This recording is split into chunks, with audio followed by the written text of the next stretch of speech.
To another Dicey review. I'm Josiah. And I'm Bryson. And today we're going to be reviewing Bohnanza by Rio Grande Games.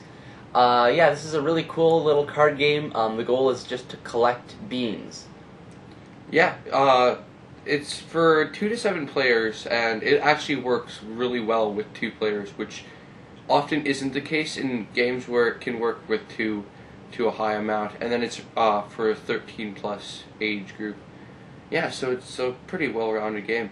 So basically, in a round, you have a handful of bean cards of different kinds. You got coffee beans, wax beans, soybeans. There's all sorts of different types of beans, and there's different numbers of each in the deck, and each card tells you how many of them there are in the deck.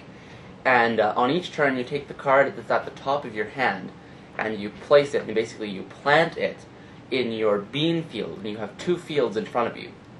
And you're only allowed to play the first card in your hand, and you're not allowed to rearrange your hand, so there's a lot of strategy that goes into that.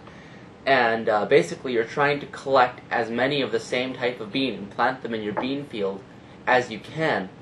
But if I had a wax bean and a soybean out, and I had a cocoa bean in my hand next, I can't play it on either. And so I'd have to uproot some of my beans and discard them and put down my new bean because there's no third field for me to put beans in. Due to that fact, throughout the entire game, there's a lot of trading going on, because during your turn, you flip 2 cards from the top of the deck, and you either have to plant them or someone else has to plant them, and they'll often either give you cards to take them because they really want them, or they'll just have an empty field, so you'll have to pay them to take it because nobody wants it, and you have some strategy going into what you get. Later on in the game, you can actually buy a 3rd bean field with coins that you get from harvesting your beans, and that could be a really big factor into the game. Yeah, so basically a lot of the game is actually politics, trying to bid and trade out beans because there are beans that you're going to be needing at one point in the game, and there's beans that you're really going to want to get rid of because they're going to screw up what you're trying to do. So you really want to get in good with your opponents and try and be nice to them, but without being so nice that they win. And so there's a lot of back and forth trading, bartering, and stuff like that. And so that's a lot of fun. And basically on each card, there's coin values at the bottom of the card for certain numbers of each card. And so if you collect enough cards of the same bean type in your bean field, you can discard them, and you get that number of coins. And like Bryson said, you can use those coins to buy an extra bean field, but they also count towards your final score at the end of the game. Due to the fact that you constantly have to be trading, the players you play with can be a big factor, because, like with my family, everyone's just way too nice. Everyone just gives your cards like, oh, you want this? Okay, here, I have it in my hand, just take it. I don't want it, just take it.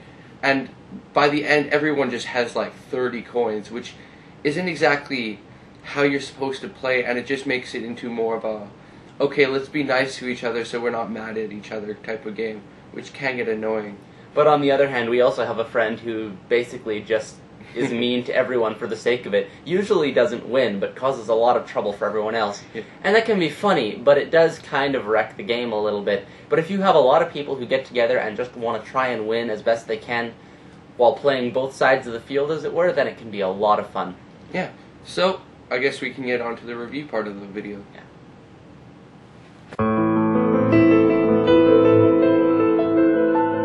So first thing we want to talk about is time. How long does the game take? The box says 45 minutes, and that's probably pretty accurate for games with more people. If you're on the two or 3 person side of things, it could probably take closer to half an hour, and 45 minutes might be a bit on the long side.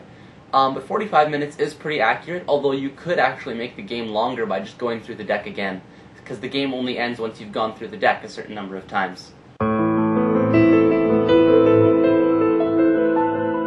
The second thing we want to talk about is price. How much does this game cost? Actually, it's a very cheap game, running between 15 and 20 bucks, so it's actually great priced. As to the quality of the game, it is a card game, so there's not a lot to talk about here.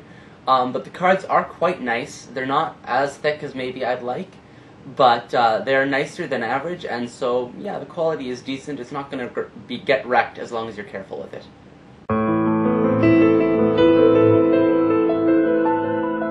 The fourth thing we want to talk about is family friendliness. I'd say this game is actually pretty family friendly. It can be pretty challenging for those younger kids, but you can obviously play with your teenagers and stuff, which is pretty good. Yeah, the game is a little bit complex for younger audiences, but it is great, especially for bringing new people in, actually. Mm-hmm. It's really easy to bring in new people because while the rules aren't as straightforward as some games, it doesn't take very long to learn the rules for older audiences, and for younger audiences, it can be done. You can teach them to play.